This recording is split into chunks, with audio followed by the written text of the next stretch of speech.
Hello வணக்கம். இது உங்கள் சிவி ஜோன். எல்லாரும் எப்படி இருக்கீங்க? இப்போ பார்த்தீங்கன்னா ஒரு சம்பவம் நடக்குது. அதாவது Bigg Boss season 7 title winner Archana அவர்களோ எல்லாருக்குமே ரொம்ப பிடிக்கும். அது மட்டும் இல்லாமல் இப்போ அவங்க எங்கே போனாலும் அவங்க பார்க்கறதுக்காகவே கூட்டம் அவ்வளோ கூட்டம் அலம்போது. அதை அவங்களுடைய ரீசெண்ட் ஒரு படத்தில் ப்ரொமோஷனில் அந்த ஹீரோவே சொல்லியிருப்பார். அந்த அளவுக்கு எங்களுக்கு கூட வரல, அவங்களுக்கு அவ்வளோ பேர் இருக்காங்க, அவ்வளோ பேர் சம்பாரிச்சிருக்காங்கன்னு. இவங்க என்ன பண்ணுறாங்கன்னா இப்போ ஒரு சில வேலைகள் பண்ணுறதுனால அவங்களுக்கே கெட்ட பேர் அதிகமாக வந்துட்டுருக்கு. ஏன் அப்படி பண்ணுறாங்கன்னு தெரியல. என்னென்னா அர்ச்சனாவோட பாய் ஃப்ரெண்ட் நம்மளுடைய அருண் பிரசாத். ஸோ அவர் இந்த பிக் பாஸ் சீசன் 8 இருக்கார். அது மட்டும் இல்லாமல் அவருக்குமே நல்ல ஒரு ஆட்டம் இருக்குது, கொஞ்சம் அப்படி இப்படி தான் இருக்குது. இருந்தாலும் அவருக்குன்னு ஒரு ஃபேன்ஸ் தனியாக இப்போ வந்துட்டுருக்காங்க பிக் பாஸ் சம்மந்தப்பட்டு.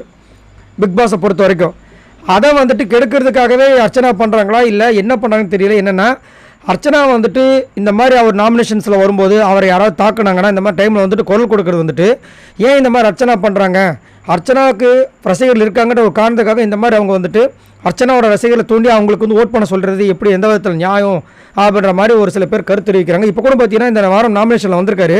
உடனே பார்த்தீங்கன்னா இவ்வளோ நாள் வெளியிடாத அர்ச்சனா இன்றைக்கி அருண் கூட இருக்கிற ஒரு வீடியோ லவ் பண்ணலாமா வேணாமா அந்த சாங் ஆல்ரெடி அவங்க ஏதோ ரீல் பண்ணியிருக்காங்க போல இருக்குது. ஏதோ ஒரு அடுத்து காரில் போகும்போது அதை இன்றைக்கி ஷேர் பண்ணியிருக்காங்க. ஸோ இதெல்லாம் மறைமுகமாக அருண் பிரசாத்துக்கு நீங்கள் ஓட் பண்ணுங்கள், என்னோடய ரசிகர்களுக்கெல்லாம் நான் ஒரு வேண்டுகோள் கொடுக்குறேன் அப்படின்ற மாதிரியே சம்பவங்கள் போயிட்டுருக்கு. அது மட்டும் இல்லாமல் இன்னொன்று கூட இருக்குது. என்னென்னா உள்ள வர்ஷினி வேறு அருண் பிரசாத்கிட்ட மறைமுகமாக லவ் ப்ரொபோசல் வேறு பண்ணிட்டாங்க. அப்பயே விஜய் சேதுபதி சொல்லியிருப்பார். இப்போ ஆல்ரெடி இப்போ தான் பர்த்டே விஷஸ்லாம் வேறு கொடுத்தாரு. இந்த மாதிரி நீங்கள் டைரெக்டாக சொல்கிறீங்களேன்னு. ஈவன் ஜெஃப்ரி சொன்னதுக்கு அப்புறமும் என் மைண்டில் இந்த மாதிரி தான் இருக்குது அப்படின்னு வேறு சொல்லியிருந்தாங்க. இது எங்கே போய் முடிய போகுதுன்னு தெரியல. பட் இந்த மாதிரி விஷயங்களை அர்ச்சனா அவரை தவிர்க்கிறது நல்லது. ஏன்னா அருண் பிரசாத்துக்கு நார்மலாகவே ஆர்கானிக்காக ஃபேன்ஸ் வந்துட்டுருக்காங்க. அதை இவங்க கெடுத்துருவாங்களோ, நான் அவங்க சப்போர்ட் பண்ணுறேன் அப்படின்ற மாதிரி எனக்கு தோணுது. சரி, நீங்கள் உங்களோட கமெண்ட்ஸை சொல்லுங்கள். அர்ச்சனா உண்மையிலே நல்ல வெறித்தனமாக ஓட்ஸ்லாம் வாங்கி அந்த டைட்டில் வின் பண்ணாங்க, இல்லைன்னு சொல்லலை. பட் அவங்க சொல்கிற ஒரு காரணத்துக்காக அருண் பிரசாத்துக்கு அர்ச்சனாவோட ரசிகர்லாம் ஓட் பண்ணுவாங்கன்னு நினைக்கிறீங்களா?